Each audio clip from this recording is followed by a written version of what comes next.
show where we discuss how to love the monster within. And all my where'd you go? Sorry, just a second. Can you see me? Oh yeah. Oh, there you are.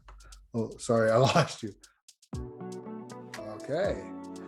Mitchell Hartwell, how are you? Good. Yourself? Good. So do you want to be referred to as Mitch or Eric? Well, I get referred to by both. I mean, most people would know me by my professional name, which is Erik Everhard, but then there's other people that know me by my author name, which is Mitch Hartwell. So we can go with either. Well, why don't we go with Eric? That works for today.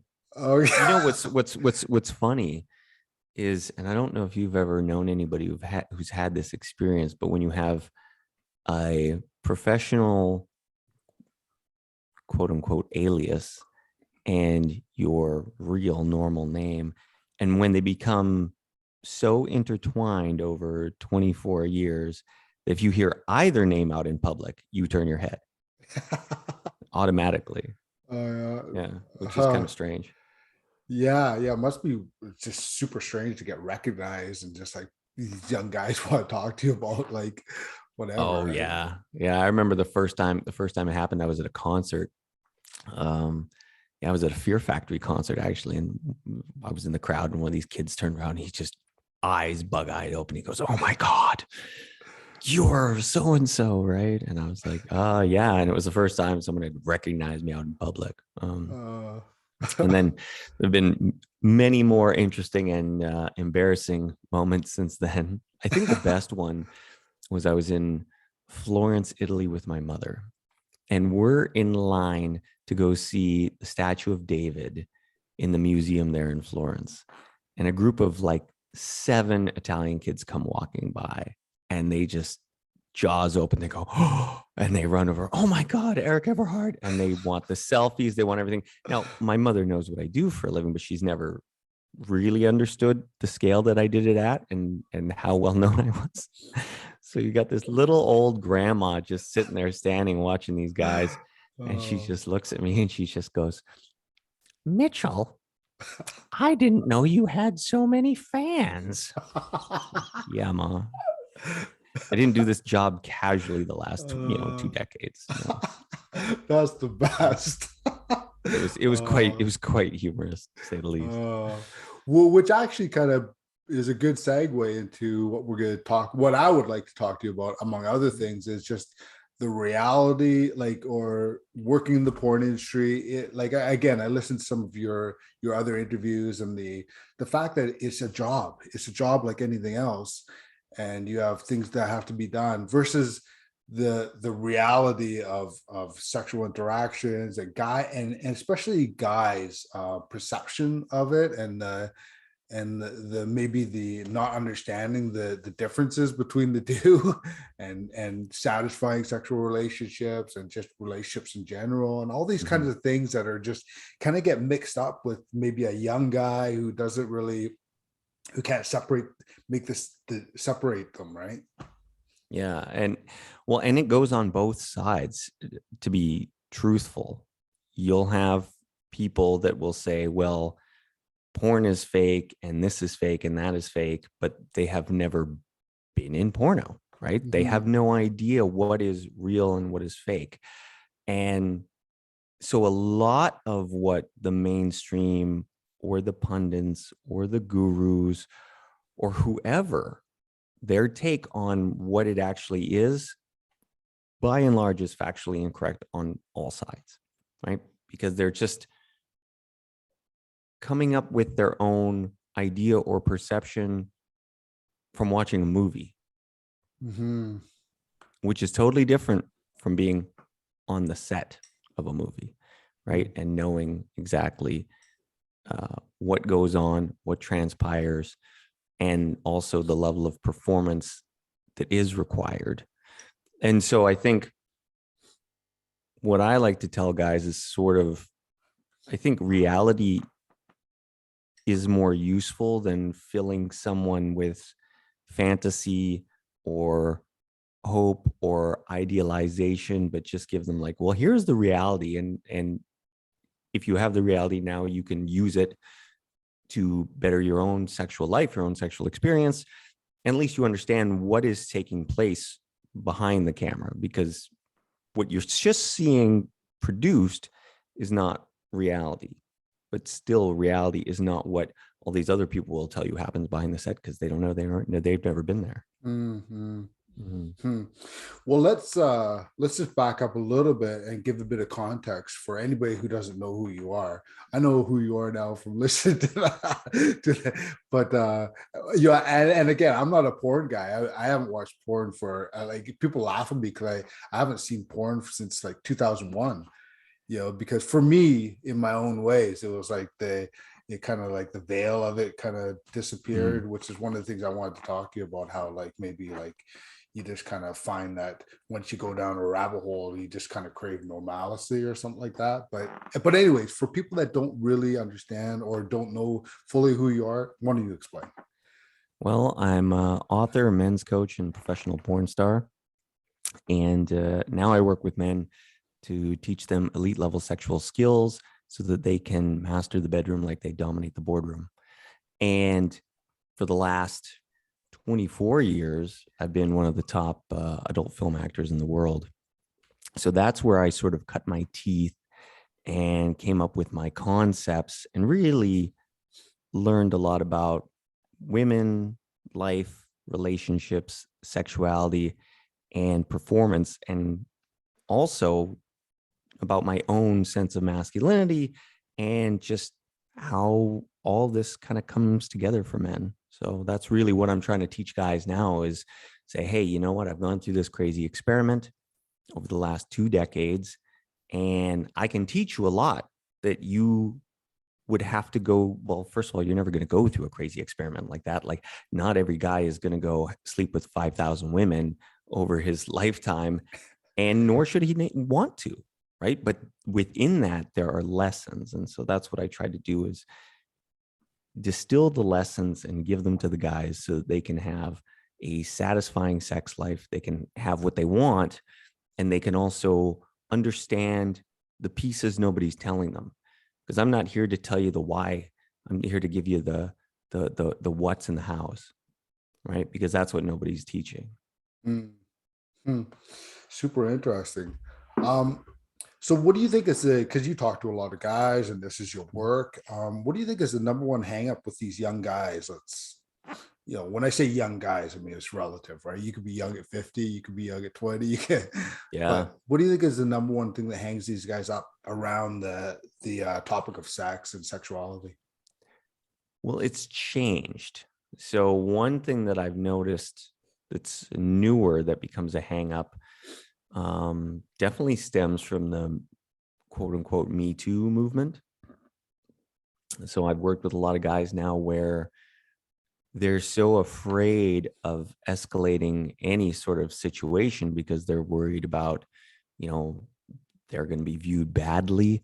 And so then their relationships take a hit, because there is that sort of reality to sexuality where we can have all this, consent and equality and all this stuff out there in the world, but in the bedroom, it really goes away. It goes very much to what David Data would talk about, which is, masculine, feminine polarity. And if you don't have it, well, now again, you're just buddies. Buddies don't have sex, right? Buddies sit there and watch Netflix, but they don't chill afterwards, right? So, and you see this sort of androgyny that becomes in a lot of relationships where they lose the spice. And so that's kind of one of the big things that I've seen with guys now, younger guys struggling with, is they don't understand that as the man, they do have to push things forward. Most women in the bedroom are going to be submissive and aren't going to take the lead. And that's just not how they're built. So there is this piece where, guys do have to understand that you're in a position of leadership. It's the burden of masculinity, and you just kind of have to accept that burden and just kind of push forward with it. So that's one of the things. The other things is, and this, I think this goes back to history or longer, where there is a obsession around performance and what performance means. And one of the biggest problems is that guys often think that performance just comes down to size, which it doesn't, right? But I remember even when I was in high school, I remember it clear as day. I was in grade 11 biology class, and some kid was talking about the size of his junk, right? It's like, oh yeah, I got 8 inches, right? Which is laughable, right? You know, guy in grade 11's got 8 inches, but he's, oh yeah. And then the next guy's like, oh, I ate 8.5 over here. Oh yeah, I got 9 over. I mean, geez, like we're getting to footlongs here, right? Like, I'm like, what the hell? Like, you know, were you guys all born in Chernobyl or what? Well, you know what's funny, and I again, I want to hear your input about it, but you know, just full disclosure, I mean, I've dated hookers, I've dated strippers, I've dated, you know, a few women myself, and obviously nothing like you, but to me, in my experience, it's like, you know, if you know what you're doing, it's really all within the first, most of it's within the first couple of inches anyways, right? Most of it's all not, it's not, you know, yeah, it's the sensitivity of their body and Yeah. feeling it, and it's not, it's, I don't know, that it all comes down to technique. I mean, exactly, as long as you have what I call the minimum effective dose, and the minimum effective dose is going to vary by women, and I'm sure you know this, Ben, but I mean, I've definitely, in my time in the porn industry, like I've met the size queens. Like they do exist. It's just there's not that many of them. Like everybody thinks every woman's this like massive size queen, and well, I mean there are some, but it's, I don't know, 5% maybe that I've met where they are just like, if it's not, you know, it's not some massive, you know, Mandingo size thing, they're like not interested, right? Yeah. But it's like 5%. I mean, the rest of it just comes down to technique, as long as you've got, like I said, the minimum effective dose to work with. And I like to actually put it in terms that you would really understand, right? Like I look at it from terms of like a UFC fight. Remember those old UFCs, like number 1 through 6, when there was like no rules at all and no weight classes. Yeah. Who was the guy that beat everybody? Royce, Yeah, right? exactly. Little guy, but he had the best technique. Yeah. And I've seen, you know, I mean, I've been, you know, blessed by God pretty good, but I've met some guys that make me feel like, Jesus, like I got the short end of the stick here, right? But they were certainly no better performers than me. In fact, they were way worse. So it's not this panacea that guys, when they're growing up, think like, you know, if I have this massive tool, every girl is just going to orgasm at command. Doesn't happen that way. Like you gotta really feel, understand. You have to know what the cues are, and you have to know what the techniques are. And if you have your cues and your techniques, then you've got a real fighting chance of being good in bed. But it comes from those two main places. Yeah, it's so interesting that whole size thing, guys, you know, you see it, like I'll just be on the internet and something will pop up and I'll just kind of whatever. And it's like that conversation is still going on. It's just like, still going like, on. That's wild.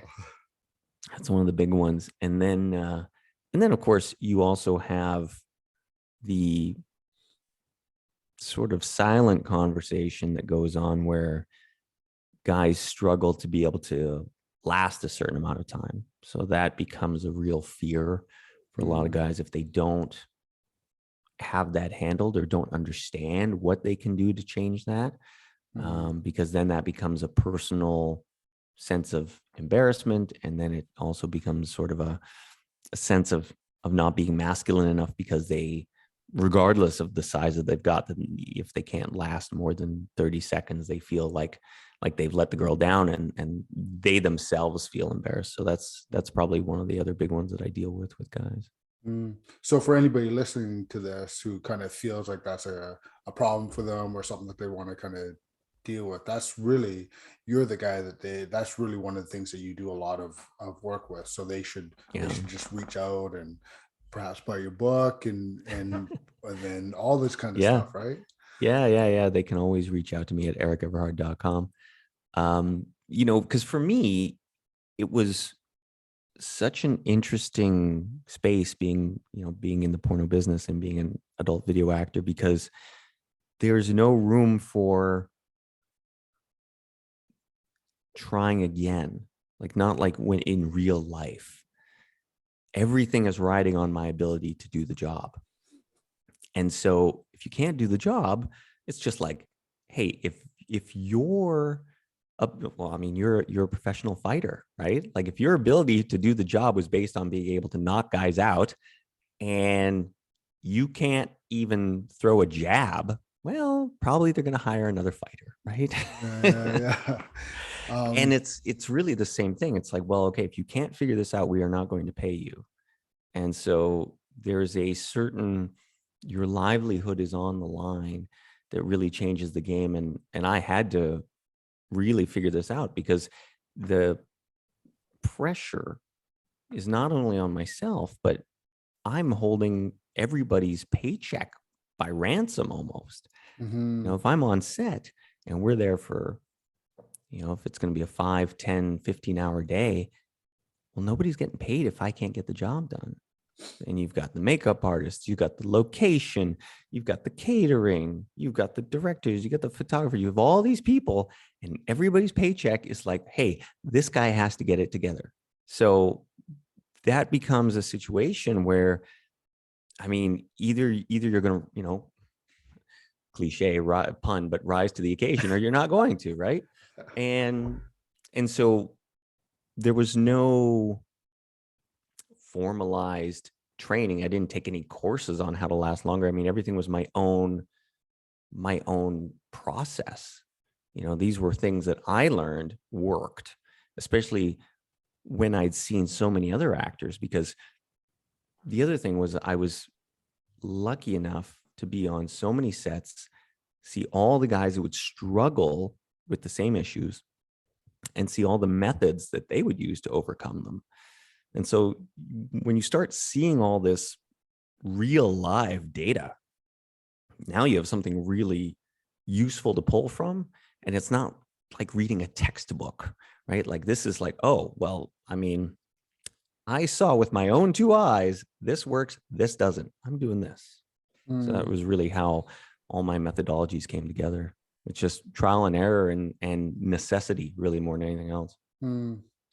Well, again, I just want to have a conversation, so I'm going to go a few different places. But Yeah. what are your thoughts? Because I've always thought, and again, this is just my own experience, but a lot of times people have these interactions or with women or bringing, even from one night stands or whatever, just dropping the pressure and just having fun, like having fun. There's a lot of things that can happen without you performing in that way, for it to still be fun on both sides, right, and meaningful, and this pressure to have it be something instead of just being what it is. What do you think about that? Well, I think more of it is actually not a pressure thing, because I don't think the pressure is necessarily bad in and of itself. I think pressure can be a good thing. I think it's how do you respond to the pressure, and how present can you be in the moment?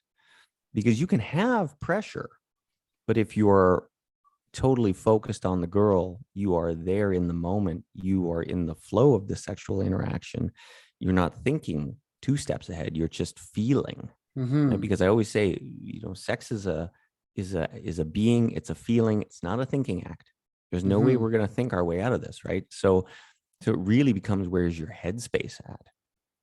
So I think you can have the pressure and be totally present in the moment and be in the flow of the sex, and then, okay, the pressure really is beneficial, right? Yeah, I think of it in terms of, let's look at any sort of professional sports athlete, right? I mean, how many of them thrive and actually improve when there's a little bit of pressure, right? And I think that can be said in the bedroom too. Like, if you feel like, hey, you know what? There's a little bit of pressure for me to perform, I'm going to kick it up an extra gear. I'm really going to pay attention. I'm going to give it my, not 90%, but I'm going to give it my 110% today. So the pressure, I don't think is the bad thing. I think it's really when guys are not focused on the present and they start thinking about first what's going to be happening 5 minutes, 10 minutes, 15 minutes, 20 minutes down the road.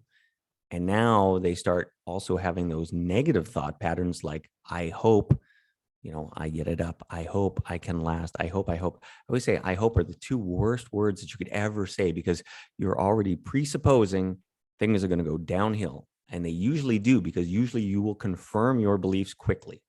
And it just starts that negative tsunami going downhill. Because if you say, for example, if you say, I hope I get hard, if you aren't hard right away, now you're like, oh, see, I knew that's how it was going to be. And you start that negative cycle. And then that is real tough to come out of.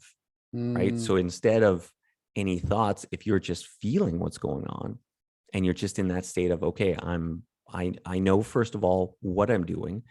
And I think that's one of the key things is a lot of guys, everybody wants to have this bedroom confidence. And I say, well, confidence, I learned this from an old coach of mine. Confidence is always an after effect, right? Nobody walks into something confident. I was not confident the first time I stepped on a porn set. Did I had irrational self-belief? Yes. Was I confident? No. Right? Two different I love things. the irrational self-belief. Oh yeah, I had irrational self-belief. And that's something that I like to instill in my clients as well. Well, because for example, I had irrational self-belief because I only ever knew myself.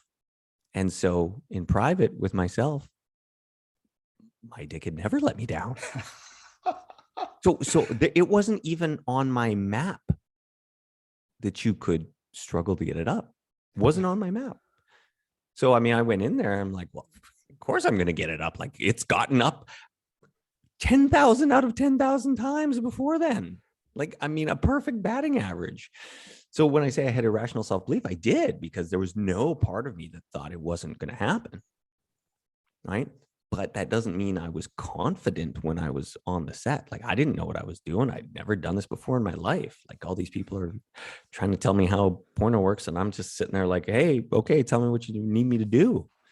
So, yeah. But when I think about confidence, it really just comes from competence. So what I want guys to have is, okay, even if you're scared, you don't know what to do, I want to give you the right information so you can go in and at least you can feel that you are competent, right? You can at least say, okay, maybe I haven't done this before, or I haven't done it a lot, but at least I've been given the roadmap and I have the correct information. Now, at least when you're applying the information, you know what you have is useful, it's correct, and you can likely succeed way faster and then gain that confidence because you're going to have competency really quickly.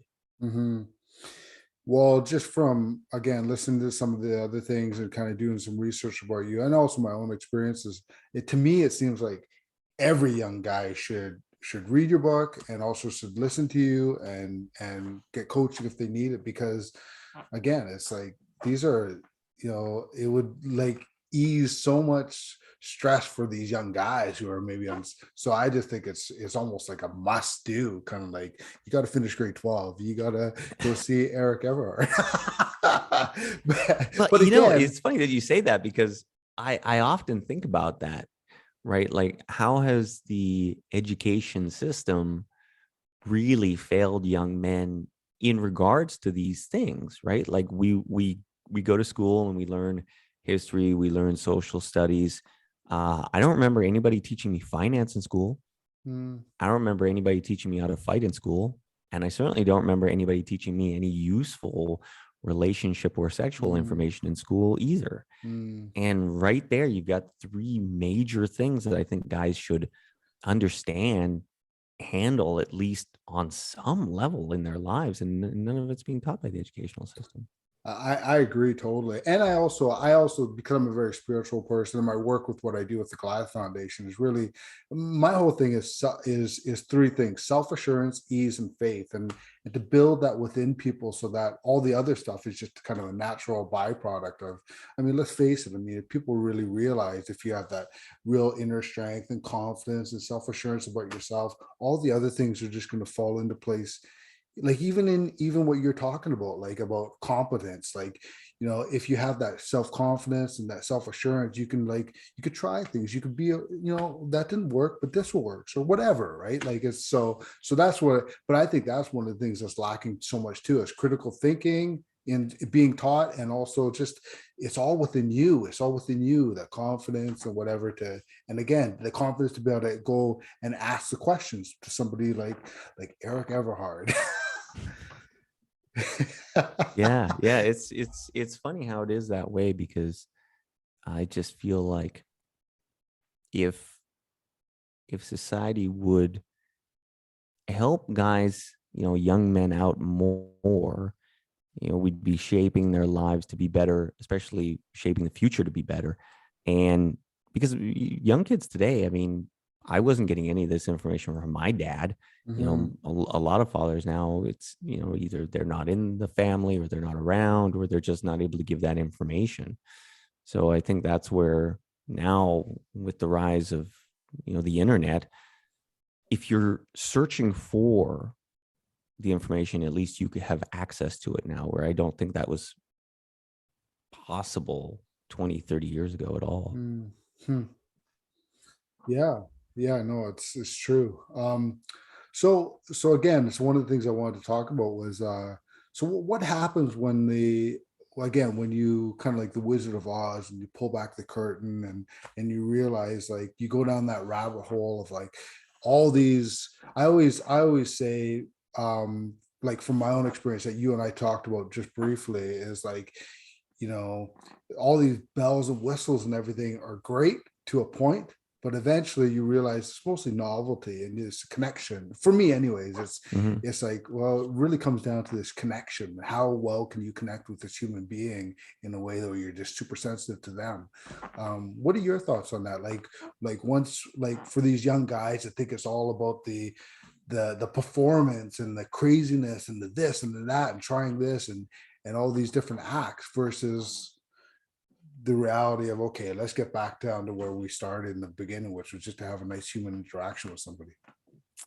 Yeah, well, so if we're pulling back the veil, so to speak, from porno, the main thing that I think guys need to understand is that it is a performance piece first and foremost, right? Like, it's a visual, I wouldn't call it an art form necessarily, but it is a visual media.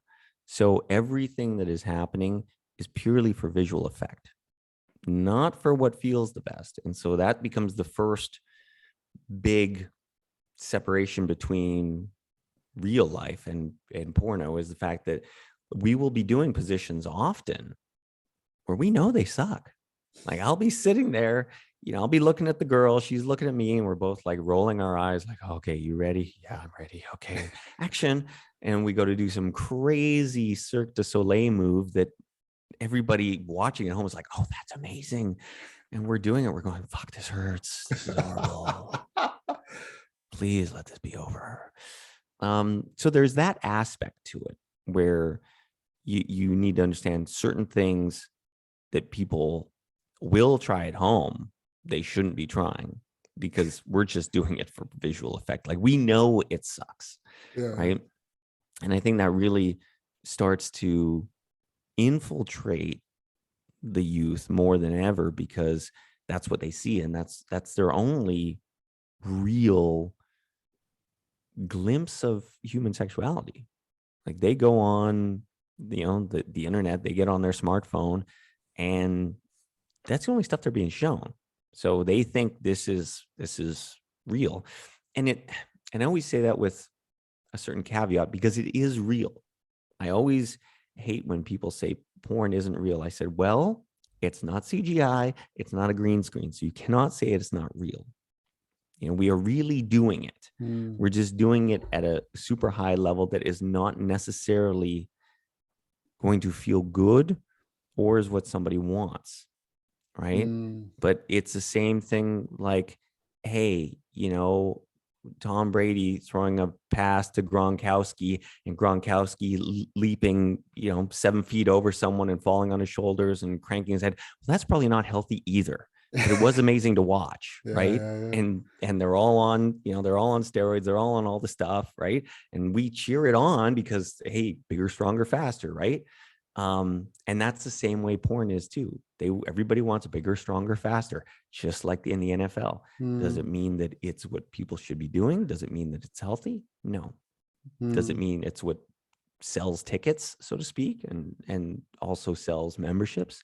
Yeah, it does. So there, you got to start there, sort of, when you think about, well, how realistic is porno? Because it is realistic in the sense that we are really doing it, but it's not what everybody should be doing. Mm. Yeah, yeah, it's super interesting. And again, just in the light of conversation, as I said, before my wife, I used to have sex with a woman because her husband liked to watch, and I remember we were very close. Like, and it was such an interest. I wrote about this in my book, so it's not like it's a big secret, but Yeah. I got very close to the families. They were married. They had a couple kids. I was really close to the kids. I had Thanksgiving dinner with them and all this kind of stuff. But so when he would watch, it would be like this. It would be one thing. But then when we would get together on our own, which he was cool with, it would be very, very just, missionary, just connect, it was very, very, very plain. But then when the three of us, it was something different. And again, neither of us was like, we had fun and it was cool, but it wasn't as fun as just like the connection of just normalcy.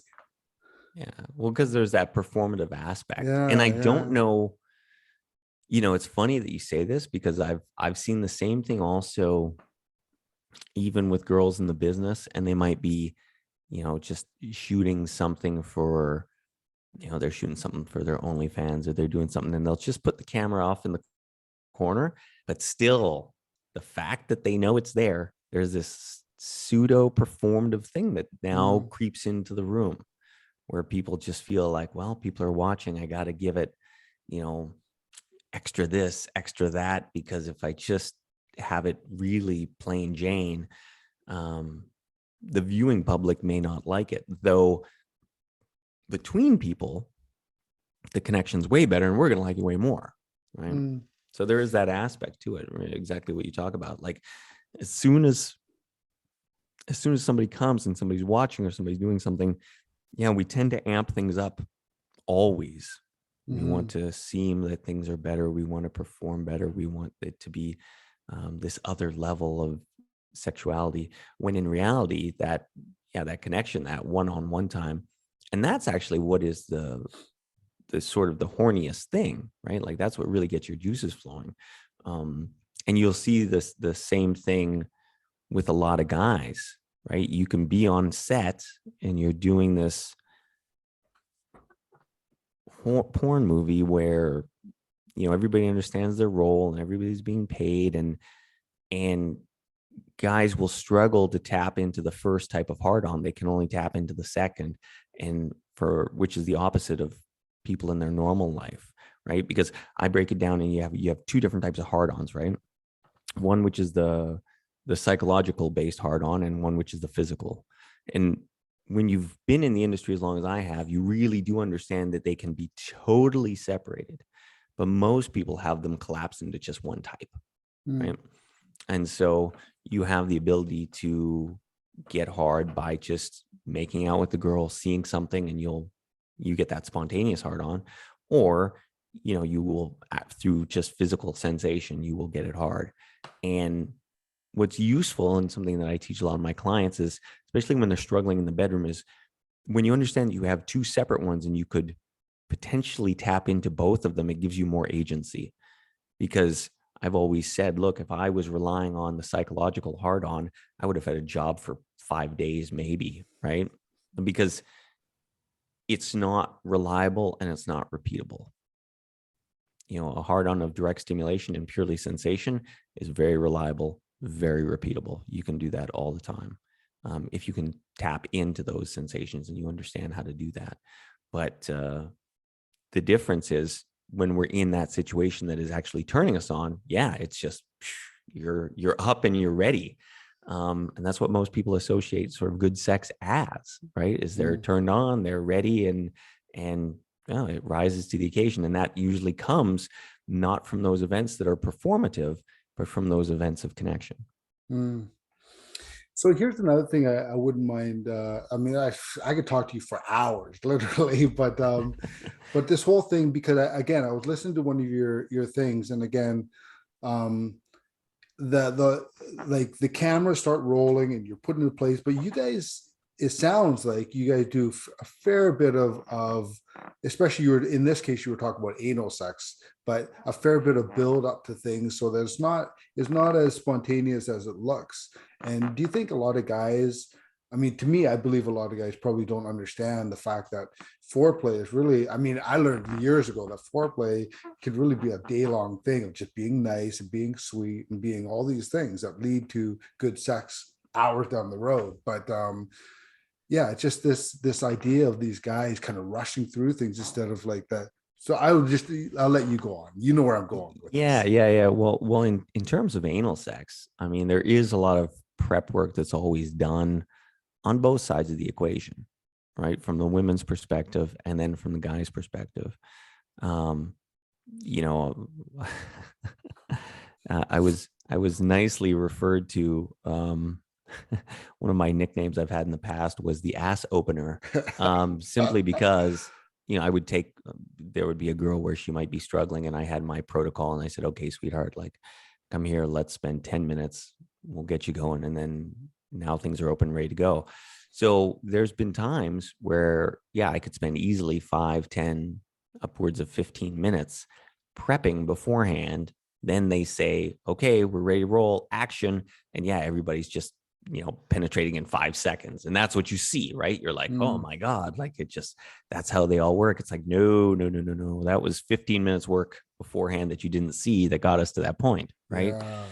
So again, this brings us back to what I talked about earlier, where it is a visual performance piece that we're doing, and nobody out there that's paying the company's bills wants to see 15 minutes of struggle and 15 minutes of okay, breathe, 15 minutes of slow, 15 minutes of all this lube, and okay, let's do it again. Okay, now we're good. Start, right? They don't want that. They just want this fantasy, which is that, hey, this just works. And that's what we give them. The problem is a lot of guys, I'm sure, do think that's just how it goes. And that's always going to be a sore spot for women, you know, for guys and women in general. Well, because I always say, I say often, look, I've never really met a woman that has a problem with anal sex. I said, the problem she has is with the guy before you that did it badly. I heard you say that. And actually, I just want to kind of, again, I keep interjecting from my own experiences, but years ago, again, before my wife, obviously, I was with a friend. We were in a DP situation. And again, I mean, he probably, you know, just the porn industry. And I was the guy on the bottom, the anchor, as you say it. Yeah. And he just, no real preparation, just got right in there. And I could tell it was a very, very not comfortable situation for the girl. But again, I guess his mindset was just like, well, this is what happens in the porn when this is, it's like, it's not a good situation. Yeah. You got to be delicate with those things. And it's not, again, it's not like it's going to, like, if you know what you're doing, it's not going to take 15 minutes. It'll probably take 3-4 minutes. If you really know what you're doing, that's enough time, right? Like you just have to go, you have to hit the resistance points. You got to wait for the resistance to lessen, and then you push forward, right? So there's a whole methodology to it, and you can go through it in 4 or 5 minutes tops, and you're ready to go, and no pain. So the girl can absolutely enjoy it, be in zero pain. But the problem is guys don't understand that. And then also, I think for a lot of guys, they get so fearful of, especially in situations like that, they get fearful of losing their erection, and they get fearful of the woman changing her mind. So they're just like, I gotta make it happen fast, right? Get it in there. Yeah. And the paradox to that is, okay, you get it in there, you make it happen fast. The girl screams and never lets you do it again. Yeah. That's how it goes, right? So, yeah. Yeah, again, I'm going to keep reiterating this, but I just kind of think that, God, finish grade 12 if you can, and go to you, because I just think because again, I've been a carpenter, I've been a bouncer for years, I've been a carpenter, so I listen to guys talk, right? And I listen to it from the from the perspective of a guy, again, who worked in strip bars and nightclubs and have my own experience as well. So I kind of have a bit of a lens that I listen through, and it's like so much misinformation and so much confusion and so much, I don't know, anxiety. And which brings me to another thing. What do you think is more, which is the bigger thing with guys? Is it more the trouble, the concern about getting it up, or about the performance, or is it all just kind of a big mix of confusion with these guys, or concerns? I find it's a big mix, and I feel the different things sort of compound on each other because, for example, I've known some guys I've worked with where they'll have the premature ejaculation piece, which then creates so much anxiety that now they can't get hard, because even beforehand, all they're thinking about is the fear of, am I going to last long? Am I going to last long? Which again creates all this anxiety, and how they can't get it up. So now they got dual problems. So for most of the guys, it's sort of multifaceted, right? You've got I'm going to call it society. Well, because it's not just society, but we'll start with it saying what society says performance is, right? And that there's this need to perform, right? Then there is, under that, what society says, there is this actual need to perform piece, because the sex act is totally up to you as the man. So when I look at it, at least my lens on it is, okay, society overblows it, but then everybody wants to say that it doesn't matter, and actually it's in between. Because one of the things that I often talk about is, I say, look, women are the deciders of sex. They are, right? I mean, if there's a hot chick, I mean, you're a bouncer. I mean, some hot girl walks into a bar, who's not putting their hand up if she said, oh, I want to take someone home tonight? I mean, all of us are putting our hand in the ring, right? If we have any ounce of testosterone in us, we're like, you're hot, I'm in, right? And you could say you reverse it, and you're going to have crickets, right? The girls are just like, whatever. Like, it's just totally different how the sexes come at sex, right? And I think that is really hormonal. I think is a big part of it. Guys have 17 times more testosterone, and it's not to say that women like sex less. I think women like sex just as much. It's just guys will take any sex, right? That's the driving force behind the testosterone. We're just like, man, anything is good. And the girl's like, no, I might get pregnant. Yeah, there's 100 guys. Yeah, that one over there, that's the guy I'll take home. So they're deciding, but after that, they're out of the game. Because if you can't get it up, and any sort of penetrative sex was on her menu that evening, it's not happening. And she's not in control of it. All her control is gone. Her control left the door at the decision. At that point, yes, as a man, it's all up to you. And so that's kind of the piece that I think really does exist that, people don't want to talk about is, okay, yes, you are going to have to perform at some perspective, or it's just not happening. So what does that performance look like? Well, that's going to be up to you and up to the girl and up to what you think is going to satisfy her. But you are going to have to perform if it's going to happen, right? You can't get out of it. And I feel now, what I've seen a lot of in today's day and age is, everybody wants to seem like performance doesn't matter. And I'm always saying, no, it does. It does matter. Like, you got to perform. And I think shying away from it is sort of shying away from your duties as a man in some way, right? Like I think it's more useful for guys to say, okay, there's this fear. Let me lean into the fear and let me understand, okay, yeah, okay, I got to perform. Cool. Okay, how can I do that? What needs to happen for me to be able to do that? Rather than sort of the victim mindset of, oh God, I have to perform as a man. I don't want to be a man. It's like, okay, come on, pull up your pants and let's do something here, right? Like let's Yeah. have some agency to it. You know, and then of course, your abilities to perform are going to dictate, well, how good the relationship goes. Because, you know, I've always said the competition is real soft out there. I think my experience has shown, and what I've seen over the years is you can make a lot of problems in your relationships go away if you can handle the bedroom really well.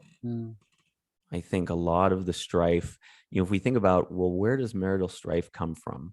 It's usually from the sex and from the finances.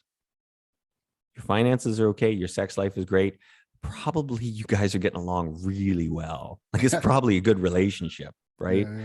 So the only two things we got to deal with, but they matter, right? They really matter. Yeah, super interesting. So to go to like, what about so we're talking about relationships. What about and again, so my experience, and again, it was probably a little quite a bit different for me as a bouncer and stuff like that. I didn't really have any problems meeting girls, but I was always kind of, and you know, when I was doing, you had one night stands and things like that. And any girls listen to this who, I still have really good friends who are one night stands. They're some of my best friends. But my thing was always like, if I take a girl home, I'm just going to basically, you know what? We're going to have a good time no matter what. I'm going to make you feel, first of all, I'm going to make you feel safe. I'm going to make you feel happy. I'm going to make sure that you have a good time. You're relaxed. And then everything else that comes is cool. And it just felt like it was like having that attitude instead of like, oh, I got to go home and get another notch on my bedpost was like really a game changer for me. It was just made it all so easy and flow. And it was always such a great experience. And again, these are some of my best friends to this day, right? So where I think a lot of guys, can you comment on that? Well, I think so. I think it's all about, well, what's your intention? And I think the difference is, you know, some guys, like the intention is just, again, like what you said, oh, I got to put the notch, right? Yeah. What if like when I go into my intention is I'm going to give you the greatest experience you've ever had. That's my only intention, right? And so look at how totally divergent those two viewpoints are. So right? Like I can go in saying, oh, this is going to be the best one night you've ever had in your life. Or I could be focused on, oh God, I just got to put this notch on my post. Yeah. You know, and I always say, like, you know, you have the ability, like with your skills, and when you understand female bodies, you understand female psychology, you understand, you know, the world of women, that, man, you can really create some magic because you are the painter. You know, I always say this often. I say, like, a woman is like a blank canvas, right? You're the one going in there painting. So you're creating the magic. What do you want to create? And you have the agency and the ability to lead that wherever you want it to go based on what you're feeling the woman wants. You know, you can create this romantic scenario. You can create this passionate scenario. You can create this rough sex scenario. Like, you've got all these different things at your fingertips that you could create that evening to make her evening be like, oh, that was amazing.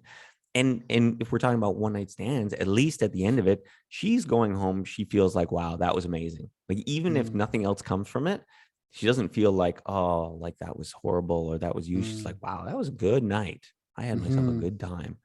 And so that's, I think, kind of the intention behind it that all guys should have is, okay, well, how can I pleasure this person the most that I possibly have the abilities to?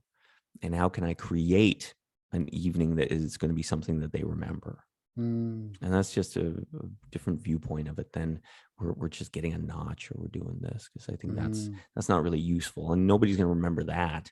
Like those kinds of white night stands, I'm sure people just tend to forget about. But I mean, my God, I have some that I can remember vivid details to this day, because that was was a one night, but it was a magical night. Mhm. Yeah, it's funny that we're in this culture where it matters. Like, oh, I've been with like this many women or that many women. Whereas I think we're like, I'm a little bit older than you. I'm born 71. You're 74, right? 76. 76. Yeah. So I'm a little bit older, but it just seemed like back in the day, it was just have fun. It wasn't about the monotony on the bedpost. So I think that probably, people weren't comparing so much. I guess guys were not comparing so much. So I think that probably made a big difference compared to what now, where everybody's like all got anxiety about comparing in everything, right? Not just sex, not just the bedroom, but everything. But Yeah. Well, and I think also when I look at how things are very different today, because you look at how prevalent the hookup culture is now, right? Where, back in the, 80s and 90s, I mean, okay, people were still hooking up, but it wasn't the same overt sort of culture that it is today. And so I think now people are really obsessing over numbers. I mean, to me, the only benefit about numbers is if you're conscious, you can take a lot of data. Mhm. That's it. Mhm. I don't sit there and boast like, oh, I got all these numbers. I'm just like, well, I learned a lot because I've seen everything. And that's where I can take my data from. But that's the only use of it. And the only other thing is you can solidly understand what you like. And I think that's key, because then if we look at long-term relationships, if you solidly understand, okay, this is who I am, this is the kind of sex that I like, this is the type of woman I like, now you can feel self-assured in your choice. So now you get into a relationship, you can say, yes, I'm doing this relationship and this is why. And I don't feel that I need to go screw every woman down the block, because you know what? I've done all that. I've sampled all the things. I know what I like and I have what I like. And I Mhm. think more often you'll get the guys that haven't really figured that out for themselves, where they're Mhm. constantly searching because they don't really know who they are and what they like. And I think once you know that part, now you're less inclined to get out there and run amok trying to sample every girl, every Mhm. this, every that, because you know what you like, and you're happy with your choice. Is there anything else that you'd like to kind of impart? Like what are the names of your books for people that are Yeah, so my first book is Unleash Your Sexual Superpowers: A Porn Star's Guide to Sexual Mastery. I'm actually in the process of reissuing that, and I have a second book. It's almost finished. It's probably going to be coming out in about 3 months, which is The Tao of Eating Pussy: A Porn Star's Guide to Clitoral Mastery. Mm. And that I wrote mainly for guys, but also for women, because I know that's sort of one of the sore spots that a lot of women will complain and struggle with. And it's really just the fact that guys don't understand what the cues are that they're supposed to be paying attention to. So you can't really sit there and complain about, well, all the guys suck, when they don't actually have the right information and it's never been given to them in an easily digestible way for a man. So that's Mhm. what I try to give guys is like, look, we're going in very plain man language. We're doing ABC. We're looking for XYZ. And here's what we're doing, right? It's very actionable. It's very practical. It's very tangible. And then I have my 12-week mastery course for men called Sexual Mastery, which is a 12-week one-to-one bespoke coaching sort of marathon with me, where I teach them everything that I've learned over the last 24 years. We go into mindset, belief systems, positioning, pussy eating, condoms, STDs, anal sex, you name it. I cover absolutely everything. So Cool. Well, we're gonna add the links to I'll get Willow to add the links to. I don't know how to do any of that stuff. Well, my daughter does all that stuff. So we'll add the links, and we're gonna add you as a resource to the Goliath Foundation, because I just think, again, it's super important. And yeah, stay on. We're gonna sign off, but yeah. So that's the end of the episode, and I had so much fun talking with you, and we're gonna have you back. So I look forward to it. So For everybody, Definitely. I'll do my best Willow outro. Bye, everyone.